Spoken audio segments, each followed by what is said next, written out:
Esselamu Aleyküm ve Rahmetullah. Euzu billahi mineşşeytanirracim. Bismillahirrahmanirrahim. Rabbi şrah li sadri ve yessir li emri vahlul ukdeten min lisani yefkahu kavli vec'al li veziran min ehli Harun ahi üştüd bihi ezri ve eşriku fi emri key nusebbihake kesira ve nezkurake kesira inneke kunte bina basira. اللهم أنت ربي لا إله إلا أنت خلقتني وأنا عبدك وأنا على عهدك ووعدك ما استطعت أعوذ بك من شر ما صنعت أبوء لك بنعمتك علي وأبوء لك فاغفر لي فإنه لا يغفر الذنوب إلا أنت ربي أوزعني أن أشكر نعمتك التي أنعمت علي وعلى والدي وأن أعمل صالحا ترضاه وأصلح لي في ذريتي إني تبت إليك وإني من المسلمين آمين يا رب اللهم إنا نسألك من كل خير أحاط به علمك في الدنيا والآخرة ونستعيذ من كل شر أحاط به علمك في الدنيا والآخرة اللهم يسر الإسلام والمسلمين أمر رشد يعوذ به أهل طاعتك ويعوذ به أهل معصيتك برحمتك يا أرحم الراحمين وصل اللهم على محمد وعلى آله وأصحابه وسلم ربنا اغفر لنا وارحمنا وأنت خير الراحمين آمين والحمد لله رب العالمين آمين. Inshallah, we will continue studying the section Furqan, and we studied last week half of the message of the verse 29, and inshallah we will continue the question from the question 2, but other verses here the questionnaire. Let's remember the verse at least once. عفوا لقد ضلني عن ذكري بعد إذ جاءني وكان الشيطان للإنسان إلا خذولا. We extensively studied the first question. The meaning of the verse, let's remember, he led me away from the revelation, God's reminder, after it reached me. Satan led me away from the revelation, God's reminder, after it reached me. Satan always abandons human beings. Now, we studied it extensively, what Satan always abandons human beings. We studied last week. But there seemed to be a problem as we read the Quran from the translations between this verse and some other words. As I said in Article 2, but other verses state that Satan is always with human beings. We will study them quickly. So we will concentrate on how we should reconcile these matters. Here, Satan always abandons human beings. Other verses will say, no, it is always with you. So it is not difficult to understand, but since we are reading the Quran from mostly, not all of you definitely, but mostly from English translation. So when we read this verse, it says Satan always abandons human beings. And when we read the other verse, it says it never abandons you. We may see that, there is some sort of contradiction here. No problem, we will understand. Let's just remember this verse. لَقَدْ أَضَلَّنِي عَنِ الذِّكْرِ. It means Satan led me away from God's reminder or revelation. The Article 3 says, or the third question says, al-dhikr means in the Quran remembrance, reminder, revelation in general, and God's message in creation, in our being. Also, they are dhikr, and also specifically the Quran. So it is not a difficult question. I would like to hear your opinion, just to join, interact with me, or let's have an interactive discussion. Are they connected? The question is here. I mean, the answer is it looks like an rhetorical question, which has its own answer in it. Are they connected? Yes, must be. But I would like just to remember or remind each other, how can we connect all of them? I said the message here, the message we receive from the creation outside outside of us, in the universe, everywhere, and also the message within us. Of course, the message within us, the way we are created, the way our feelings are created. I think it is clear. How are we going to remembrance, reminder, revelation, all this two kinds of messages in existence, in creation, and the Quran? Any body who will really share what he understood, she or he understood from this verse.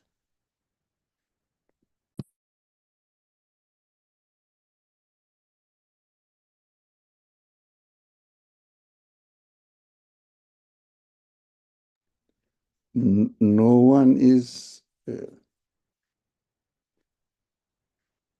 going to speak? Come on, one of you.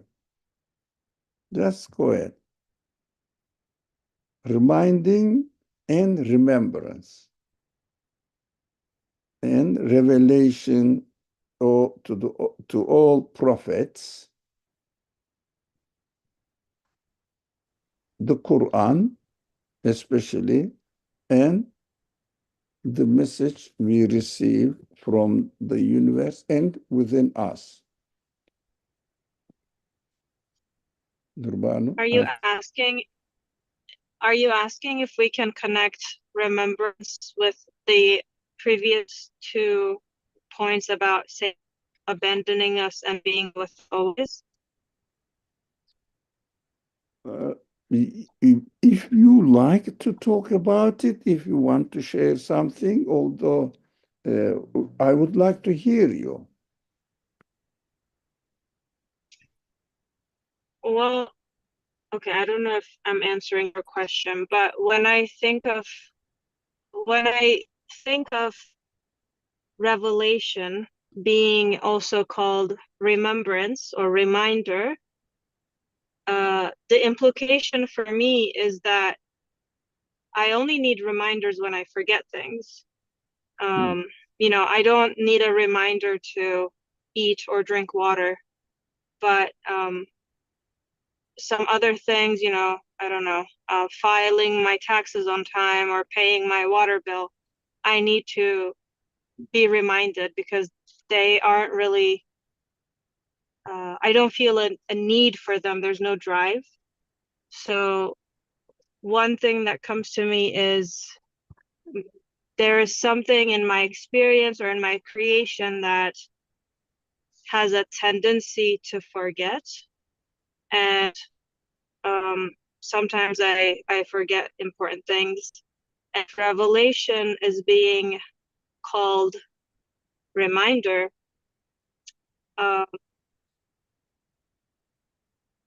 One thing I'm thinking is, okay, I might be forgetting something very important and I need constant reminders. And the other thing is, can I mean, this is a question. can I make it so that uh, it's more like drinking water or breathing rather than always forgetting. So that's kind of what comes to mind initially. Of course, this while we are reading the verse is not related to our worldly life, that we may forget something. Of course, you made a comparison between some things that, for example, when I'm thirsty, no one should remind me, but my own existence, my own feeling reminds me that I need water. But when it comes to other things, some other things, human beings forget. But the subject of the Quran is, or why we are reading this matter, related to the existential reality that we have to acknowledge and remember. That is what we are mostly inclined to forget. What is the purpose of my existence? What am I supposed to do here in my existence? What's the meaning of my existence? All these questions need to be, we need to be reminded about these questions. So, remembrance, reminder, revelation, two types of existential messages, I mean, creation-wise messages, and the Quran have, before I say something more, is anybody, does anybody like to say something?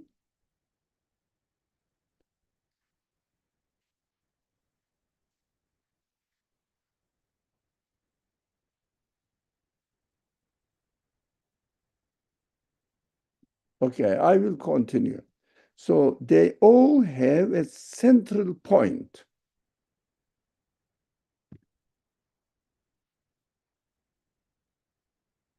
What is that? Especially the purpose of my existence.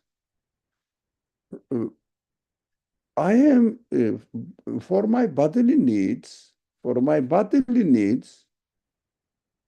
I don't need to be reminded.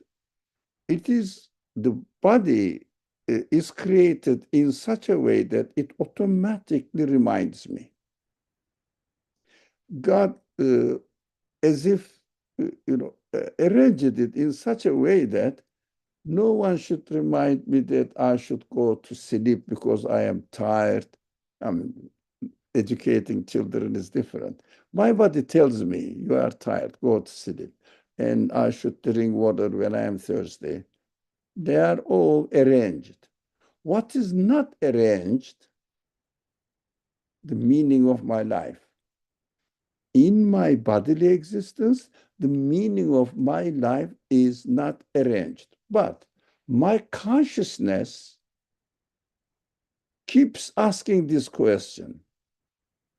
My conscience, which is called the heart always yearns for something, yearns for satisfaction, meaningful life, successful life. But consciousness says that if you are successful in this world, but you are going to die. Consciousness requires meaning. And the meaning, the consciousness really motivates, tricks the meaning, which will satisfy my human side. So human feelings, definitely, always we keep saying this, which is essential for us to keep in mind. I need full and infinite satisfaction, permanent satisfaction. That is how I should do it. I should remember. So remembrance and reminder are related. In my own existence, my consciousness keeps reminding me in my own existence.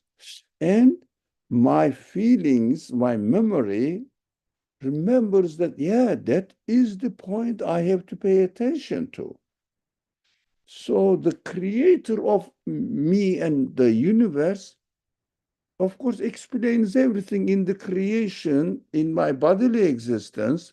What I need automatically reminds me. For example, if I go out when it is very cold, this relationship automatically reminds me that my body needs protection. But what is not, I cannot find. What is not, I cannot find in this universe is the purpose of my existence is doesn't tell me. Yes, there are beings around me, but they don't remind me. But the way they are created reminds me their creator. They cannot exist by themselves. They cannot arrange their life by themselves. They cannot work perfectly. They cannot exist in a perfect form, perfect fitting form within the whole entire context of the universe. They keep telling me there is something going on in our existence. And this message also confirms what my consciousness was asking. I need permanent satisfaction, but there is no permanent satisfaction. But the way the universe is created reminds me its creator is the absolute infinite one. Infinite one. So your creator is the creator of the universe. So your creator tells you this. And my inner side, spiritual side says, I need an omnipotent one, infinite one to satisfy my needs of the needs of my feelings. And the universe says there must be something. Look at me. My creator is the infinite one. They combine together. And my memory keeps it. Look, the universe tells me there is someone who can respond to your needs. My consciousness says, I need someone who will satisfy me. They combine together. What the message I get from the universe and the message I get from within me, now they connect to each other. They correspond to each other. And all the prophetic messages historically known to mankind, humankind, they all know, they all tell, they all remind us that your existence is meaningful. One day will come. You will be taken into an eternal life, and everything there will be provided to satisfy you if you deserve it. If you don't deserve it, you won't get your degree. You didn't study. You wasted your time in the college. You didn't go and learn. You didn't fulfill the purpose of being a student. The message, the revelation, all the prophets say the same thing. So the last one is the Quran. Quran comes and now, as if, not really, but as if, when we get the book of the Quran, which is called Mus'haf, the written form of the Quran, it speaks to me directly. Says you have a creator who is the Lord of the universe, who is your creator, who prepared everything, provided everything for you in this world. And you take care of your responsibility. Listen to yourself, your own reality. Listen to what the universe is teaching you. Listen to the prophetic messages. Prophets are struggling to teach you something. And here is the summary of it I am presenting to you. You have a creator, the Lord, owner. He is the omnipotent one, all-powerful, all-knowledgeable one, all-merciful one, all-just one, and he will answer your demands, your needs, if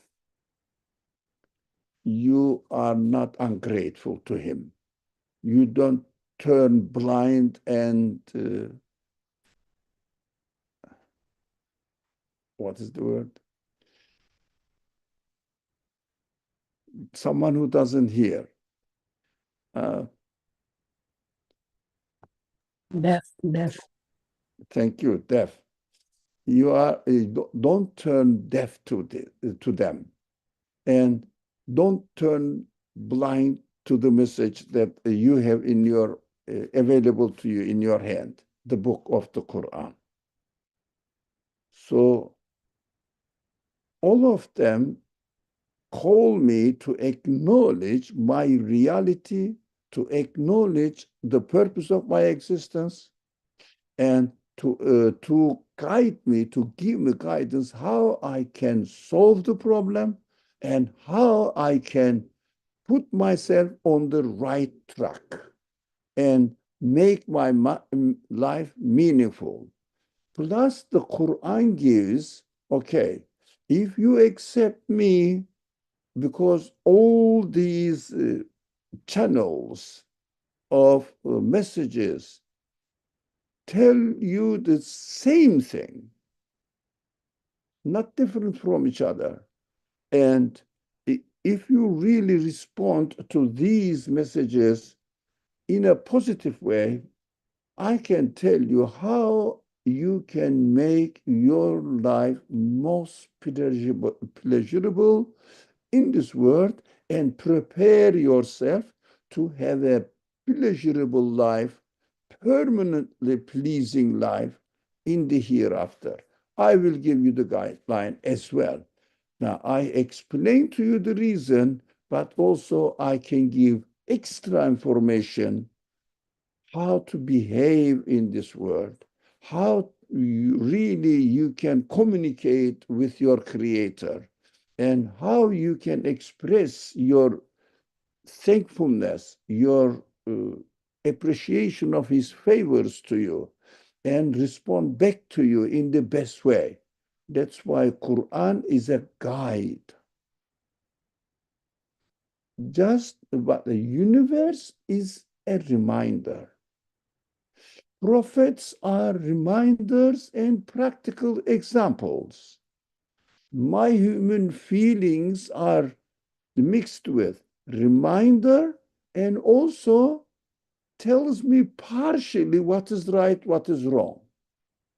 But my feelings only tell me that I should be thankful to my creator, but my feelings doesn't tell me how I should be communicating with my creator and express my thankfulness to him.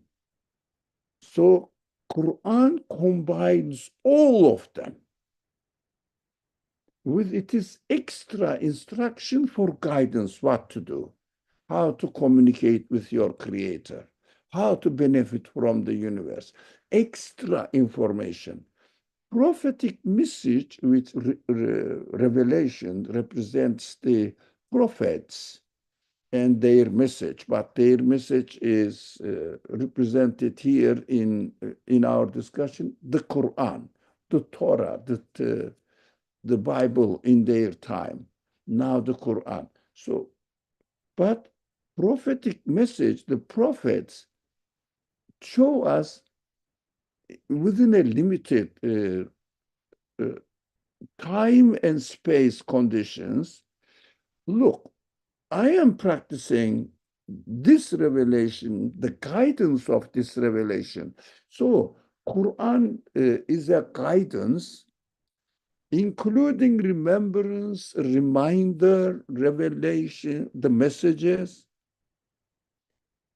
and gives the general outline, principles, as if Quran, you can liken it to a constitution, but the prophet is the judge practicing this constitution within the conditions of his own geographical and time frame, and says, look, this is an best pattern for you. I am living with you. Benefit from it. So by using this well-established constitution of the Quran, taking this example under the guidance of the constitution of the Quran, we benefit from the prophetic historical practices and transfer it into our living conditions. Did I make sense? I don't like repeating if not needed. This combination makes my life perfectly satisfied. If only I pay attention to them. Is it clear? Or is there any ambiguous point there so that we can emphasize more or speak about more?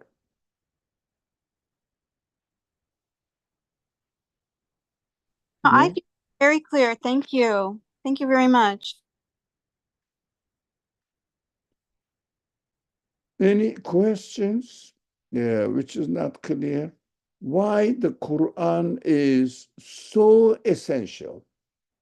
Because it combines all of the other venues of messages that we receive, plus guidance. That's why Quran calls itself with the name title Zikr, sometimes Nur, sometimes mercy, rahmat, sometimes guide, hudan lil muttaqin. First ayah, not the first, but first chapter, second chapter, but after Fatiha. First chapter of the Quran starts with Bismillah ar-Rahman ar-Rahim, Alif Lam Mim, ذَلِكَ الْكِتَابُ لَا رَيْبَ فِيهِ هُدًى لِلْمُتَّقِينَ. Because Quran gives extra information to what the universe gives, what my inner sight gives, what my consciousness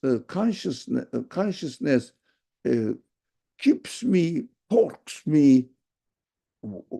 Look for the meaning for your life. Look for the meaning for your life. Urges me. Everybody wants to have a meaningful life. Satisfactory life. My heart says, I want to be satisfied. My consciousness says, yes, you need to be satisfied, and look for a source. Look for a source to satisfy yourself. All these are really forcing me to concentrate on the same central point. Quran says, okay, this is your reality. I am going to guide you how to fulfill this reality. Of course, Quran is a reminder, at the same time tells me, but with an extra information that I need for guidance. How can I benefit from all these sources of reminders and live accordingly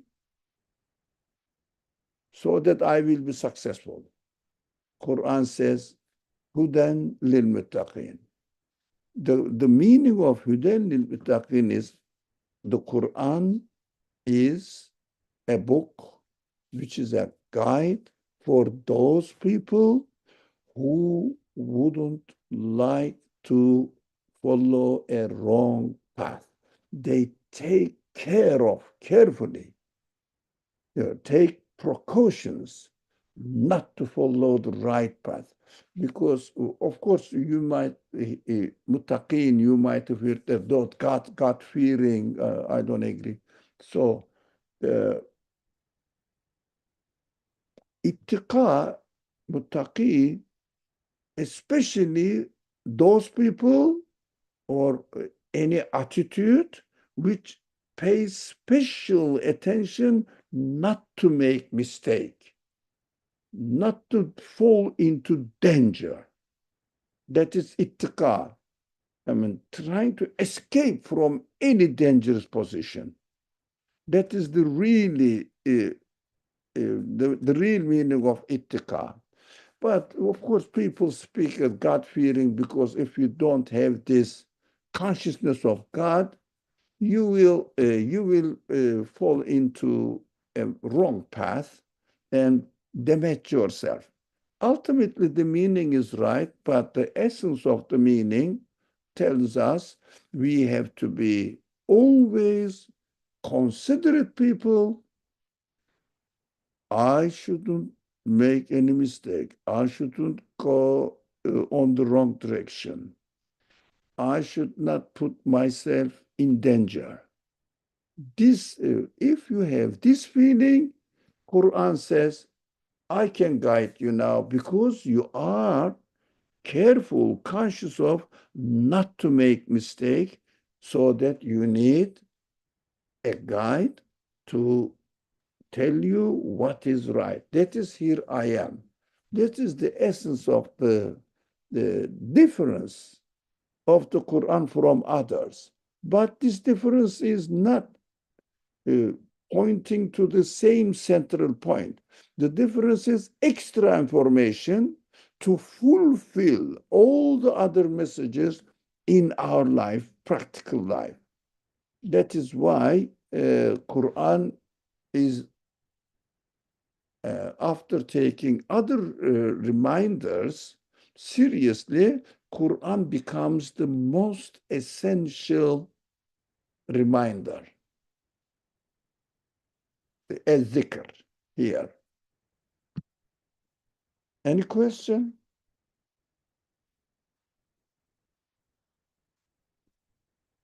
Okay, everybody seems to be satisfied. All right, inshallah, alhamdulillah. Now, let's come to the second question, which we will move on, inshallah. But other verses state that Satan is always with human beings. This verse we studied last week. Satan always abandons human beings. Here, other verses say otherwise. How do you reconcile them? Let's study them. Bismillah. One of them is this. It will be easy, inshallah, to understand.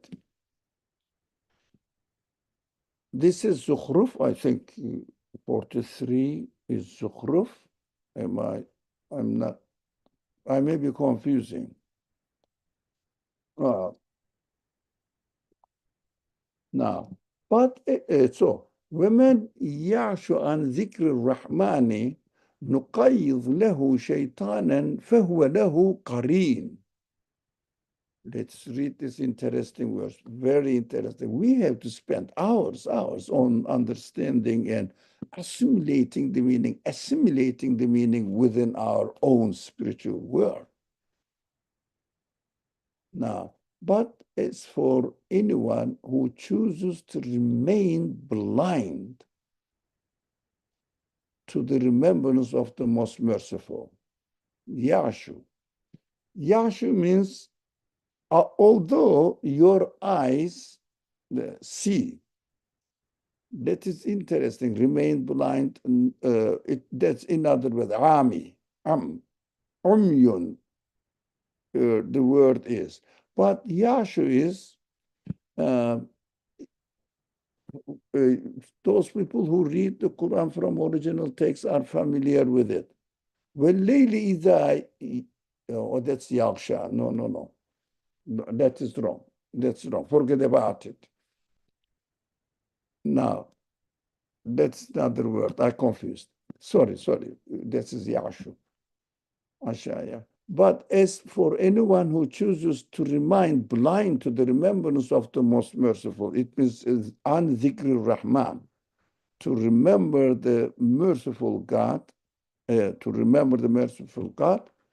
نقيض له شيطانا,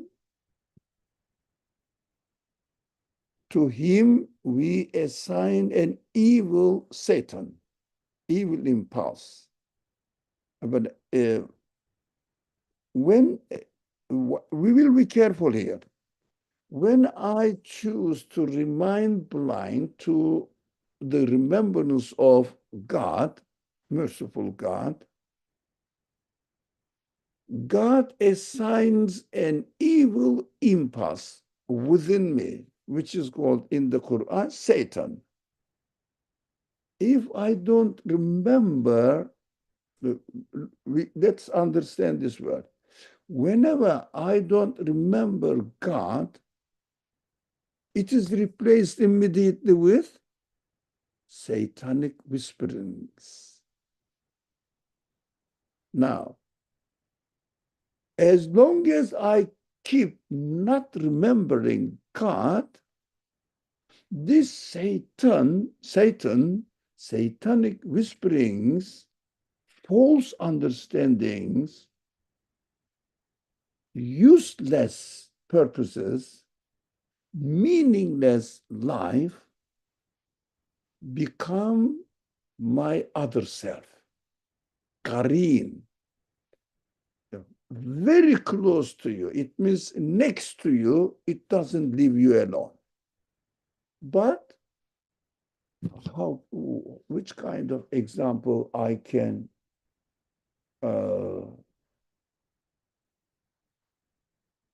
give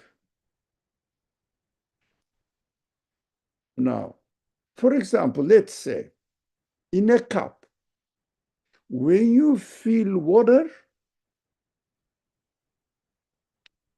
the area the water is filled, air comes out. As soon as you empty the water, what happens? Air will replace it, automatic. Air will fill this space. So there is no emptiness. Either air, as far as the atmosphere conditions are concerned, either air or something else, some other objects. There is no emptiness. In this case also, in our life, there is no emptiness. Either we remember God or something else comes. In this verse, it says, somebody is, as we will study in the next verse here, something is waiting in ambush to attack me anytime I don't pay attention to. That is Satan. This is well described in the following verse, inshallah, we will study. We prayed for Mari prayer, so we will extend a little bit after hour, inshallah. So let's understand this. There is no emptiness. There is no neutrality. There is no way to be indifference. we are all either on the right path, if it is not wrong path, but there are degrees, that is something else. But either we are with God or temporary false things while we are living in this world. But we shouldn't understand that. Either we are praying or we become a worldly human being. I don't mean this, and this word doesn't mean this. Sorry? Yani,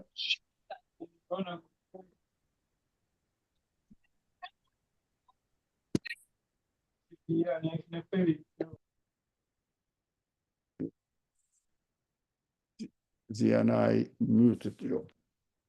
Now, let's be clear about it. It doesn't mean that either we should read the Quran or we are off the track. I mean, we are with Satan. It doesn't mean this at all. Now, for example, a simple example, while I am drinking water, either I remember the owner of the water and be thankful to him while I am drinking. If I don't drink water with the remembrance of its owner, then Satan replaces it and says, I'm drinking water. But this is not inkar. This is not really denial. Denial is conscious rejection. We shouldn't confuse. But I am with Satan now. I am with Satan. When I don't remember God, remember the owner of the water. So there is no empty point. But when I don't remember the owner of the water, God, do I deny it? No, don't confuse. But Satan takes this time while I am drinking and makes it empty, waste. There is no emptiness in the word, wasted. It means I am wasting my time if I drink water without remembering God. So, inshallah, that is mean to become his other self, Karin, very close, as if it is attached to me. Karin, it is attached to me.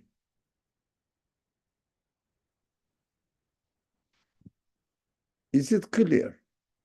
Shall we move to the other verse? Or do you have any questions?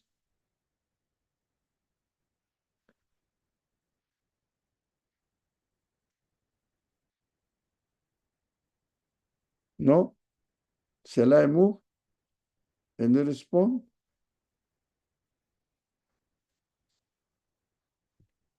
All right, I will do. I will go on. Because this verse is really very descriptive. So, Bismillah ar-Rahman ar-Rahim. وَلَأُضِلَّنَّهُمْ وَلَأُمَنِّيَنَّهُمْ وَلَآمُرَنَّهُمْ وَلَيُبَتِّكُنَّ آذَانَ الْأَنْعَامِ وَلَآمُرَنَّهُمْ فَلَيُغَيِّرُنَّ خَلْقَ اللَّهِ وَمَنْ يَتَّخِذِ الشَّيْطَانَ وَلِيًّا مِنْ دُونِ اللَّهِ فَقَدْ خَسِرَ خُسْرَانًا مُبِينًا يعدهم ويمنيهم وما يعدهم الشيطان إلا غرورا. So very descriptive. Let me read the translation slowly.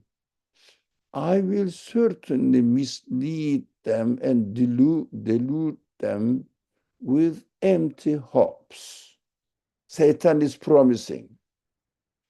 Also, I will order them, and they will slit the ears of cattle. What does it mean? And by doing so, alter God's creation. وَلَيُغَيِّرُنَّ خَلْقَ اللَّهِ. It's very important. The Quran says, slitting the ears of cattle.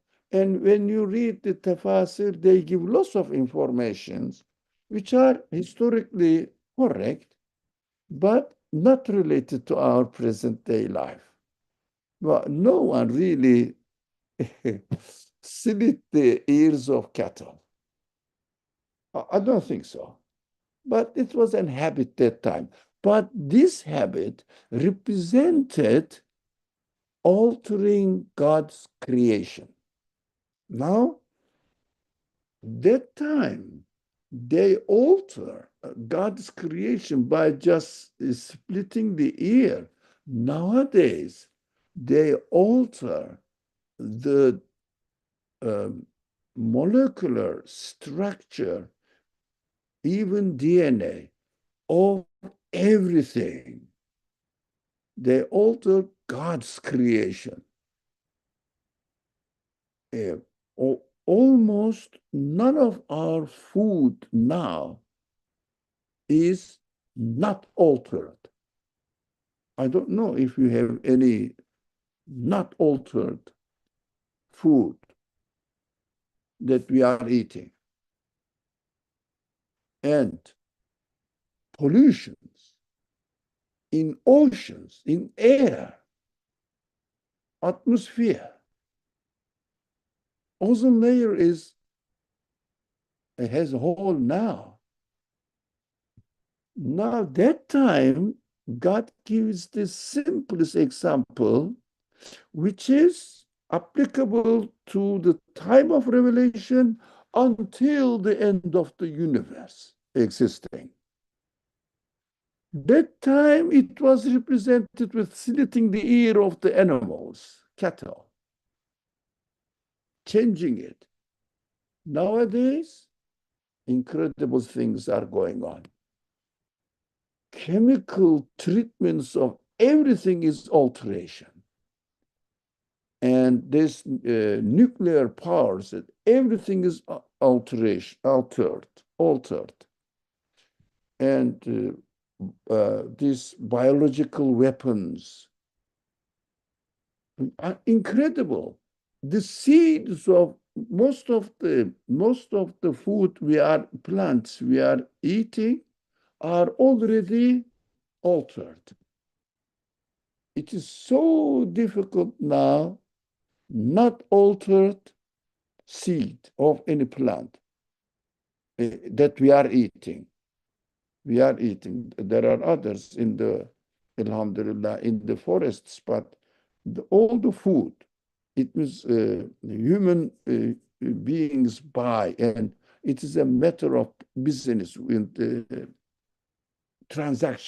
business transactions to make money. That is the really never satisfying caprices of human weakness. So this is very important.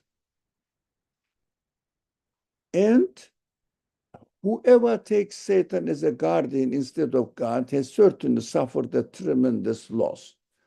We are all losers now, really. So because we just follow Satan's way, or very, very exceptional cases now we hear from social media, which is really responding and satisfying our spiritual need. Very rare. Alhamdulillah, there are some, but very rare.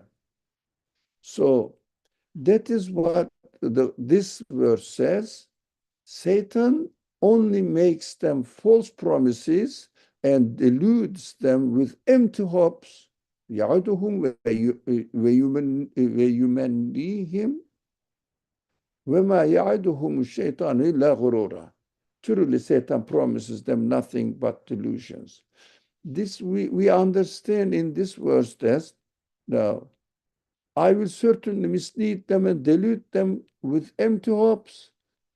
Definitely, and there is no emptiness as long as soon as I forget connecting my life to its creator, Satan is ready there to replace it.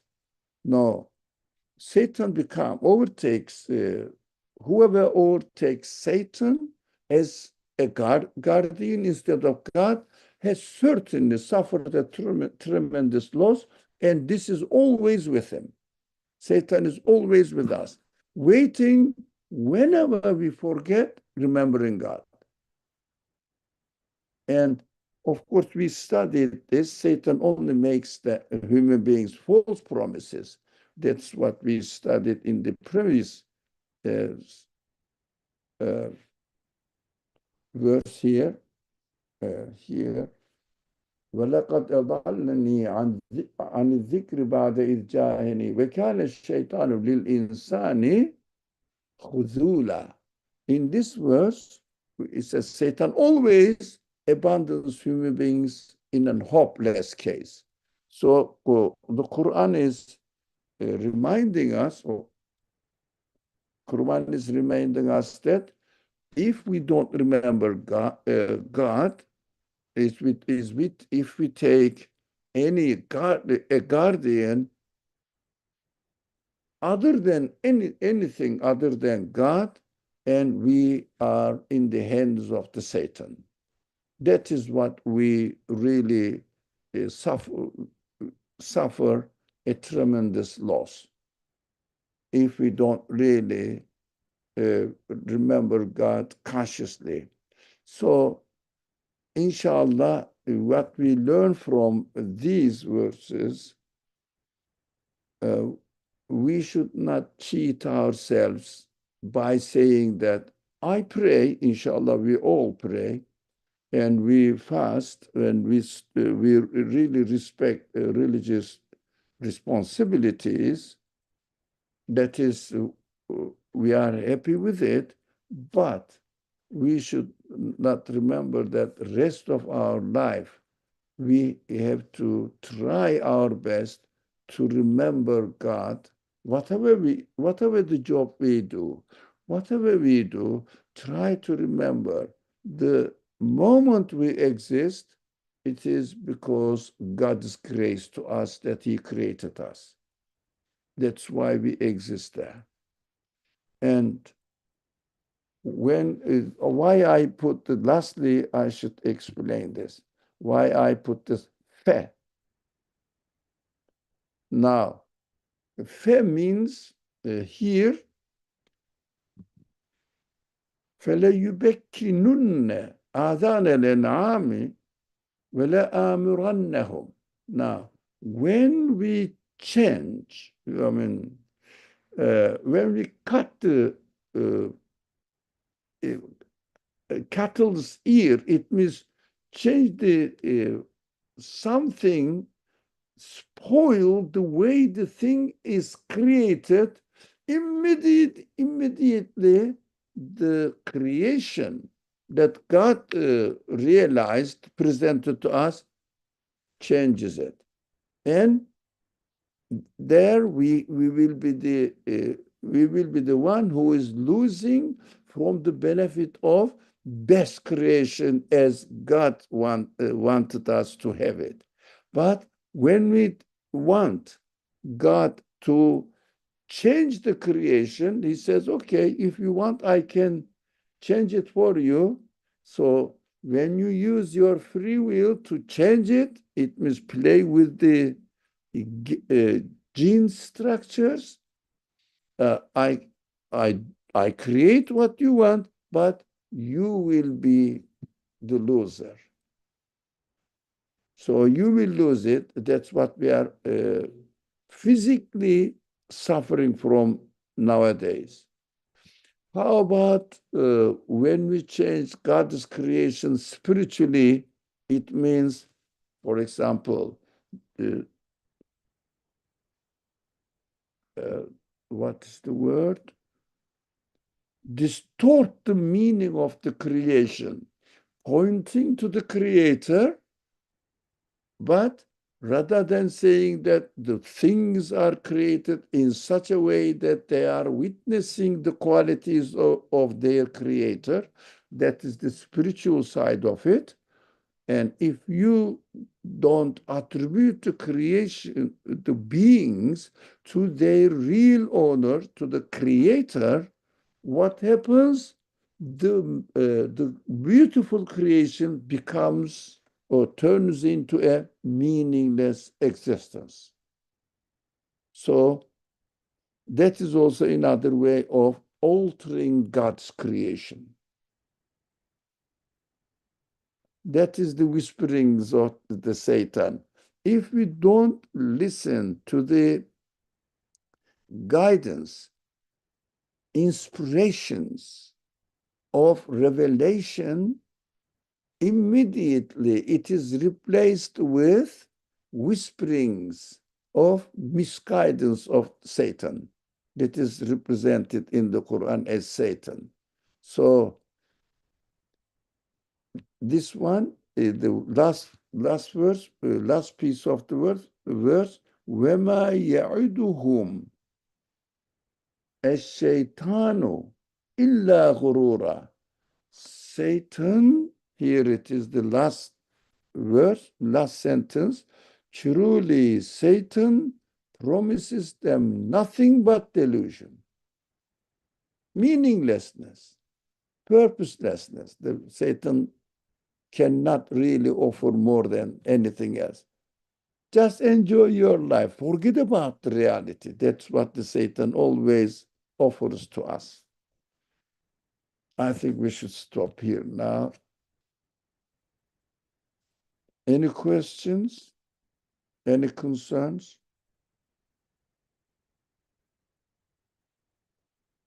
Okay. Inshallah, we can stop here and I'll see you tomorrow. Inshallah. Bismillah ar-Rahman ar-Rahim. سبحانك لا علم لنا إلا ما علمتنا إنك أنت العليم الحكيم وآخر دعوانا أن الحمد لله رب العالمين بحرمة سر سورة الفاتحة.